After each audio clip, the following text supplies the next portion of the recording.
Okay, back to the story of my friend Larry and listening. When I was back at Unity Village, which was where my seminary was in Lee Summit, Unity Village, Missouri. I'd gone back for some sort of a retreat or something, and there was a lot going on. And I'm not going to go into what was going on, but suffice to say that what happened was there was a lot of emotional upheaval going on in me when I was there. I was things were coming up that I was questioning, and then experiences in relationship. It's just all this stuff, and all kinds of stuff was happening to me, and I ended up coming to see my friend Larry, and we found a room there's lots of rooms in Unity Village. We just found a room where he went in with me, and I asked him if he would just hold me. I don't even know how it started, but I started talking to him, and the next thing you knew, he was listening. And the more I talked, the deeper I went, and the more I got out, and the more that came out of me. It was getting deeper and deeper till finally at some point, and this was so beautiful, at some point it got so deep, and there was so much grief about what I was feeling, about whatever it was in me, and incredible grief. And I was so clear because he was listening, and I was able to feel it because he was listening.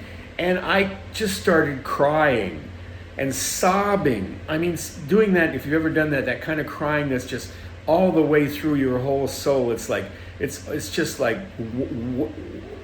wailing. Like if it was water, it'd be the huge waves of ocean of emotion just coming out, crashing, coming out through you. Like, and all you could do would give it like, oh, it'd just come out like that. And I was loud, and I was letting it, and he was holding me, and I was, oh, as it came out. And it was really interesting because this went on for about an hour, this whole experience I'm talking about. But it would go like about 10 minutes of that, of like, oh. And then then all of a sudden, after I'd go for a while, like the wave of emotion, that emotion would start to slow and still and calm. And it'd be like in mathematics, if you know about mathematics and sine waves, where sine waves go like, down to the bottom and then back up to the top and then down like that. It would be like if it was, I don't know, we say down, but say it was down with all this grief all the way to the bottom. And I finally came to this still point where the curve turns. I wasn't seeing it that way, but now I see it that way. And then it would start to come up. And when it came up, all of a sudden, I started feeling joy build in me, to the point where this joy was manifest as deep as that sorrow was. It started going up to a crescendo of joy and freedom that was like, I was just radiating, pouring light out of me. So much joy and bliss for being alive, just totally free. And I would stay in that, and then all of a sudden it would start to change. After 10 minutes, it would start to reach that point up high, and then it would start descending, not descending, but let's use it that way. It would start slowing down the curve again, and I could feel the grief coming on again and all that. But the grief wasn't like bad, because it was just another fullness of emotion and expression that I would go into, and it would build again to this incredible wailing and deep crying and sorrow and oh. And I would go through that for 10 minutes, and then I would come back up again, and then I would start going back up into the joy again. And that went on for about an hour. And it only ended because finally, one of us, I think Larry, finally had to go somewhere.